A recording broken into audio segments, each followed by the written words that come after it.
Introducción al estudio de la lengua española. Tema 3. Las variedades sociales, el español culto. La lengua es definida por Manuel Alvar como el sistema lingüístico del que se vale una comunidad hablante, tan fuertemente diferenciado que no se puede entender con otros sistemas lingüísticos. Es además vehículo de una importante tradición literaria y, como es el caso del español, prevalece por haberse impuesto a otros sistemas lingüísticos de su mismo origen. La lengua como idioma es en realidad el conjunto de sus variedades.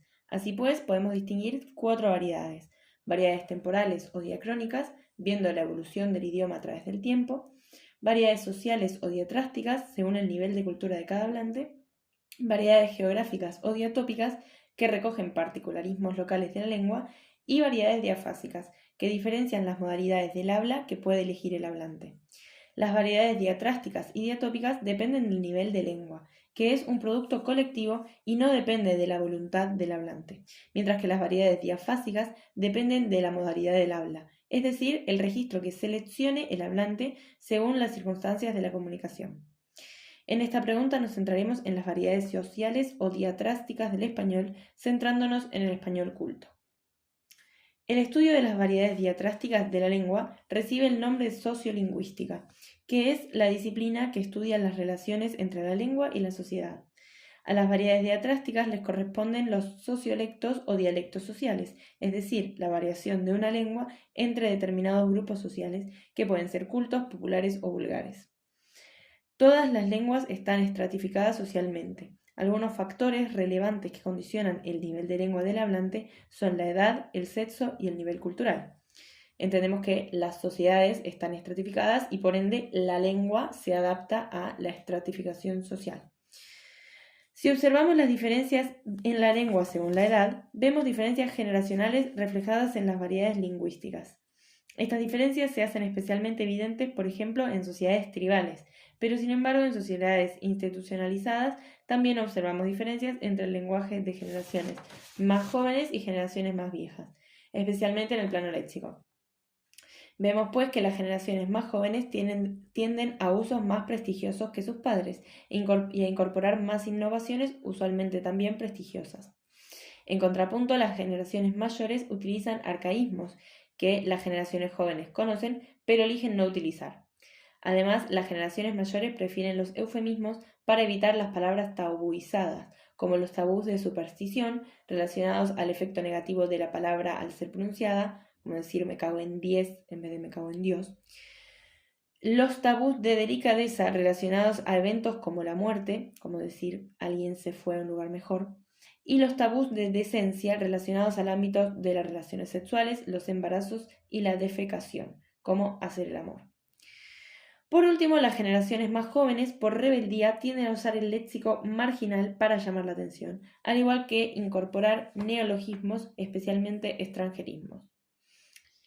En cuanto a la relación sexo-sociedad, podemos distinguir diferencias entre cómo hablan los hombres y cómo hablan las mujeres.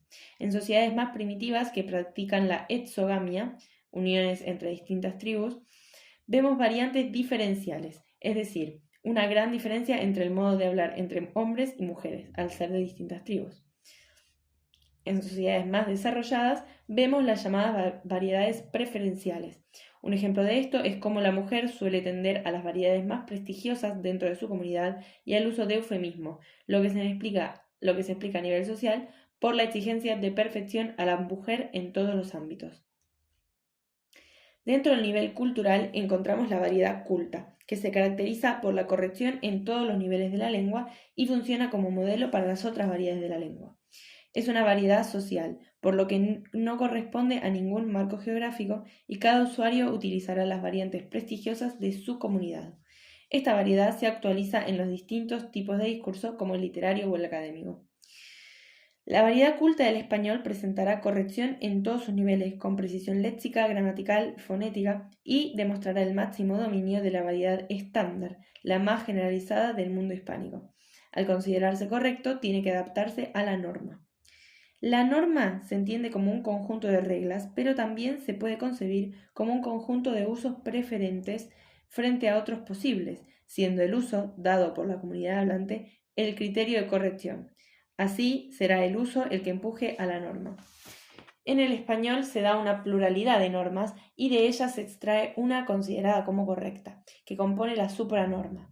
En esta supranorma entraría lo común a todas las normas nacionales de los países hispanos, suprimiéndose lo particular de cada zona. A partir de esta supranorma se forma el español ejemplar, aquella variedad considerada correcta por todos los hispanohablantes. Por ejemplo, en el español ejemplar entran tanto el ceseo, fenómeno generalizado en la mayoría de países de Latinoamérica, y la diferenciación, que es nacional en España. Por lo tanto, en cada lugar se considerará culto el ceseo si se hace en Latinoamérica o la distinción si el discurso se hace en España. En resumen, la principal característica de la variedad culta es su nivel de normatividad. En este registro se evita el uso de vulgarismos, coloquialismos y errores gramaticales. El hablante de esta variedad utiliza un vocabulario amplio, preciso y técnico adecuado al contexto en el que se desarrolla la comunicación. Un texto será adecuado si consigue su propósito comunicativo y mantiene un mismo nivel de formalidad y un grado de especificidad mientras se realiza. Su máxima manifestación sería la formal, ya que se adecua a la norma y se cuida el vocabulario, la gramática y la fonética. En el ámbito formal oral, la variedad culta se caracteriza por tener una planificación y un estudio de las técnicas para una buena transmisión oral. Por ejemplo, la proyección de la voz, la postura corporal, el ritmo y la fluidez adecuados, implementación de pausas y más. En este ámbito nos atenemos a las normas ortológicas. La ortología es la rama de la fonética que establece las normas convencionales de pronunciación de una lengua. No contamos para la ortología con un texto semejante al de la ortografía. La norma ortológica académica se suele encontrar dispersa y a veces poco precisa. Así pues, la que guía la ortología es la ortografía, obra que sí es extensa en la Real Academia Española.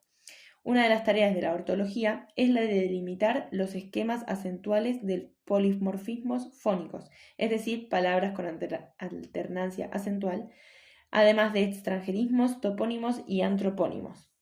Con respecto a los polimorfismos fónicos, que originalmente eran considerados por la RAE como fenómenos de carácter excepcional, encontramos cada vez más, siendo 300 ya en 2014. Entre estos encontramos palabras como chofer y chofer, biosfera y biosfera y muchos más. Con respecto a los extranjerismos, encontramos adaptaciones gráficas, como es el caso de fútbol, y adaptaciones fónicas, como es el caso de wifi, donde se recomienda adaptar la pronunciación a la grafía. En el ámbito formal escrito, se busca siempre la coherencia, cohesión y adecuación del texto a la situación comunicativa, además de una correcta presentación y en ocasiones un mayor grado de estética. La disciplina a tener en cuenta para la construcción textual escrita es la ortografía, un conjunto de normas que tienen como objetivo regular la escritura. Estas normas no dependen de los usos preferidos de la comunidad hablante, como vimos en el concepto de norma, sino que se rigen según tres principios: el principio de pronunciación, el principio de etimología y el principio de uso. A través de la historia de la lengua española hubo varios intentos de fijar y reformar la ortografía. A partir de 1844, por decreto de la reina Isabel II, se oficializa la ortografía de la RAE, que había sido fundada el siglo anterior, y se unificó la ortografía en casi todas las áreas de la habla hispana, exceptuando el Chile, que mantuvo una ortografía basada en el principio de pronunciación hasta el siglo XX. En este siglo, Chile se adhirió a la ortografía de la RAE, quedando así unificada en todas las regiones, que está basada en el principio de pronunciación, etimología y uso. La ortografía de la RAE se actualiza constantemente y en su última edición de 2010 y su reducción de 2012 hubieron novedades respecto a la ortografía de la letra, la ortografía de la palabra y la ortografía de la frase. En conclusión, la variante culta de la lengua pertenece a las variedades diatrásticas y representa un español ejemplar y correcto, incluyendo los niveles básicos y específicos de gramática, léxico y pronunciación. Dentro de las variedades diatrásticas, que engloban el nivel de lengua, cada hablante puede moverse en distintos registros, según indique la situación comunicativa. Estos registros se engloban en las variedades diafásicas, dependientes de la modalidad del habla, y dentro de ellas se incluyen el registro formal oral y el formal escrito, ambos desarrollados en la respuesta a esta pregunta.